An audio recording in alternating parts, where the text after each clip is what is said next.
Hello and welcome to my channel. I'm Dani Walker. On today's episode, we're going to be talking about 7 obstacles to success, how you can identify those, and how you can work past them. If you're new to my channel, do not forget to subscribe. Also hit that notifications bell so that you will know when new episodes come out. And also, let's connect on Instagram. You can find me at Dani Walker. As a pageant coach, I help my clients to develop their confidence, their public speaking skills, and their communication skills so that they can go out and achieve not only titles in pageantry, but so much more. My clients have nailed their interviews for their dream jobs, their dream colleges, and gone on to become the spokesperson for multiple national organizations. But before they can do all of these incredible things and master the skills that it takes to achieve these great things, they have to work past several obstacles. As you're listening to today's episode, know that you are not alone. But just like my clients, you too can move past these obstacles. Number 1 is overthinking. This is one of the most common ways that people waste time or create excuses. If you've ever overthought something in your life and you're like, oh my gosh, that's me, I'm so guilty of that, comment "that's me" down below. I want to hear from you because I feel like I cannot be the only one who's done this. I get a lot of messages from contestants and they tell me all about the reasons that they think that they didn't win their last title, that the judges didn't like them because they're this, that, and the other. And they're constantly making excuses, or they're talking about, oh, this girl won because one judge's nephew's daughter's son's sister knows them and that must be the reason. So many people are out there and they're just wasting their time on these conspiracy theories or things that really don't serve you, like worrying, if I wear a pink dress into my interview, is it going to be the color that all of the judges love the most? That's something that we're never going to know the answer to, and it's really wasting your time. So sitting and overthinking and ruminating on anything that you don't have control of is taking you away from what you should be focusing on, which is just practicing the skills that you need to achieve whatever your goal is.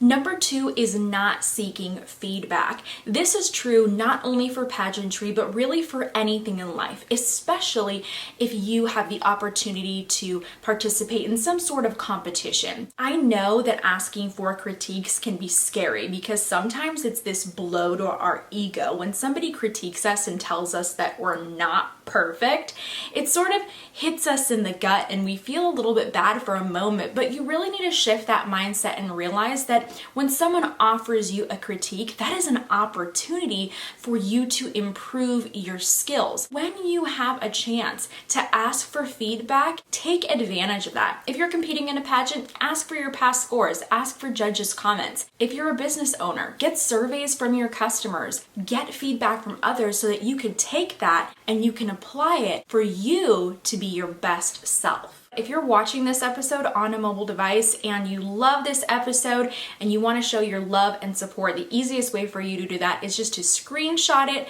post that screenshot to an Instagram story and tag me at Dani Walker. Or if you make a post with your own thoughts about it, then use my hashtag Dani Walker. The third obstacle is mindset. There are so many of us out there for anything that we're doing in life, and we're only going through the physical motions. But as a human, you are more than just your physical self. You are a soul and you have a spirit, and there are things inside of you. You have your own mind and individuality. You really need to focus on your mindset no matter what goal it is that you are trying to achieve. For example, there's a lot of contestants that I will see in pageants and they walk on stage and they do their modeling routine, they do their runway walk for swimsuit or for evening gown, and they're killing it. Their body looks really, really great, but their face looks like a deer in the headlights. And that to me shows a lack of mental preparation, because it means that although their physical body and their muscles learned something and memorized something,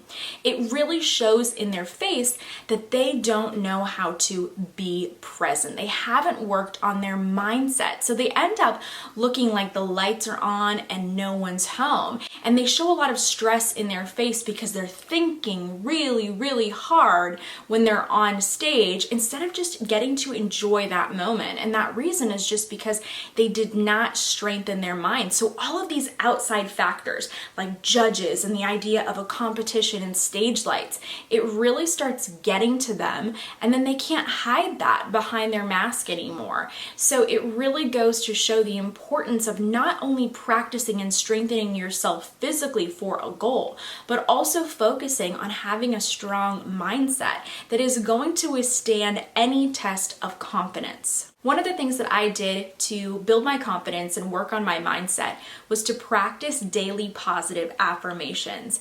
These were really helpful to create a positive shift in how I viewed myself and also how I viewed my goals.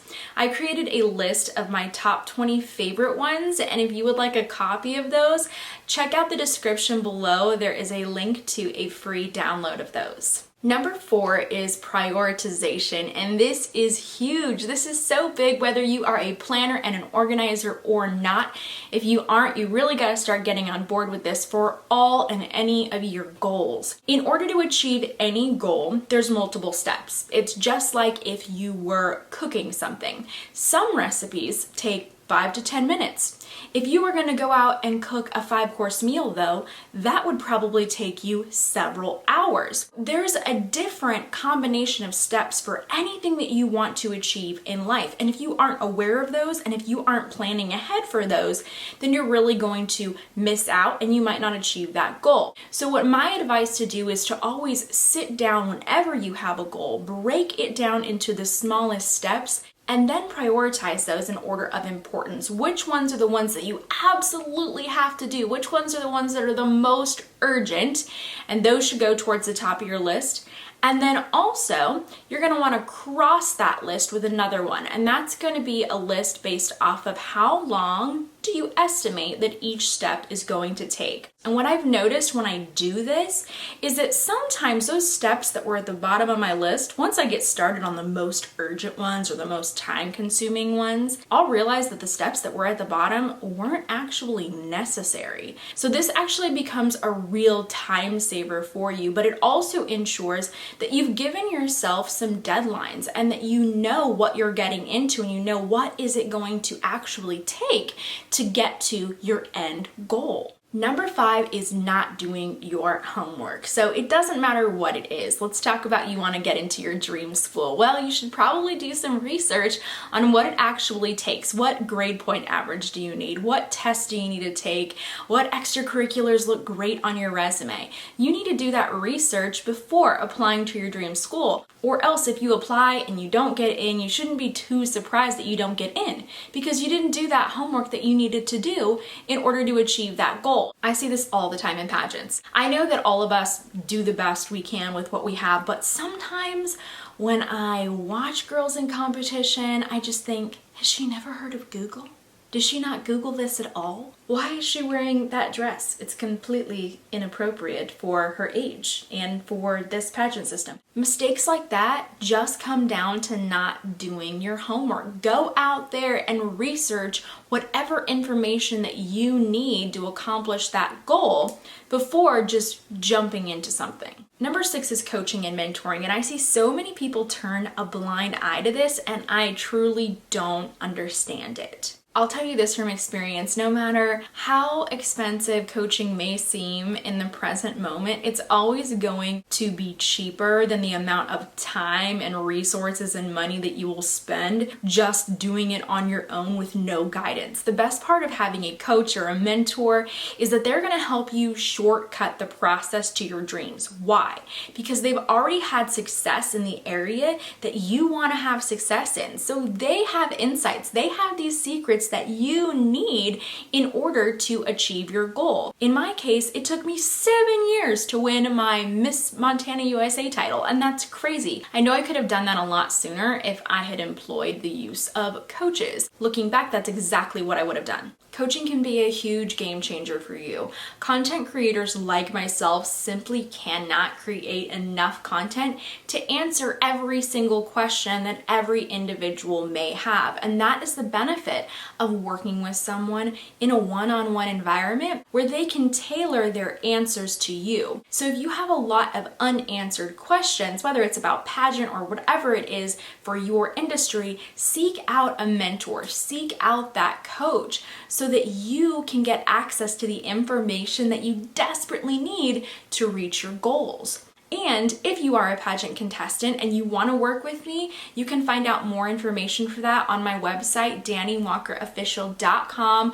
I would love to work with you and to help you to achieve those dreams that you have for pageants. Number 7, that is a huge obstacle for so many, is lying to yourself. This is when we keep our blinders on. When I look back at my 7-year journey for Miss Montana USA, I really shut down the idea of branching out beyond the pageant system that I was competing in. Unfortunately, when I finally achieved my goal, I had already aged out of other pageant systems. Looking back, considering that I didn't win Miss USA, what I wish that I would have done was to try out those other pageant systems, because I'm confident that not only would I have been able to find success in those systems, but I'm sure that there would have been some other cool, unique opportunities and things that really could have served me and helped better prepare me even for Miss USA when I finally was able to accomplish that goal. When I talk to my clients, sometimes when I get to know them and I see their particular strengths, I realize the pageant system that they're competing in the moment isn't actually best suited for them. And I will encourage them to try out other pageant systems that are more suited for them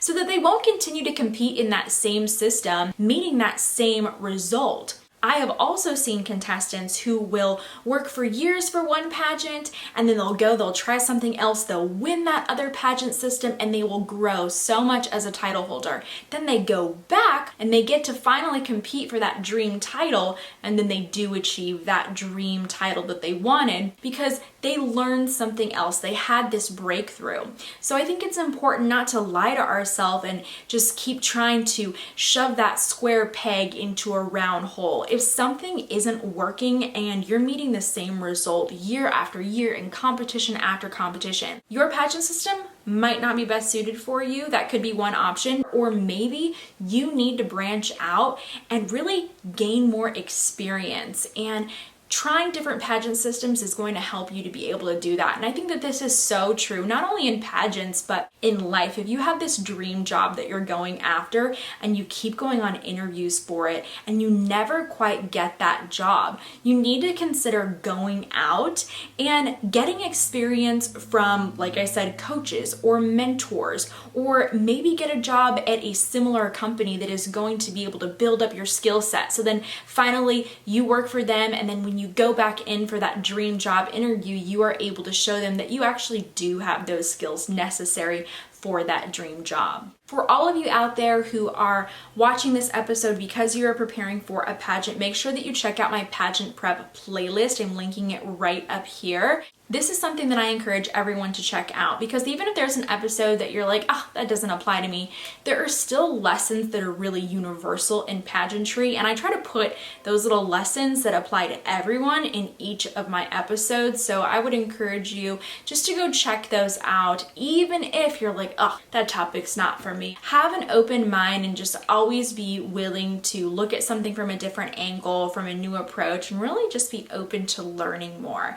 because I know these episodes are really going to help you out. Thank you so much for tuning into this episode and joining me. I hope it was able to give you some new ideas and some inspiration for ways that you can be approaching your goals, no matter what they are. Don't forget, if you haven't already done so, please subscribe to this channel and also hit that notifications bell so you find out about the new episodes that are posted, as well as follow me on social media at Dani Walker, because I would love to connect with you there. I appreciate you watching this episode, and I hope that you're going to be back for more.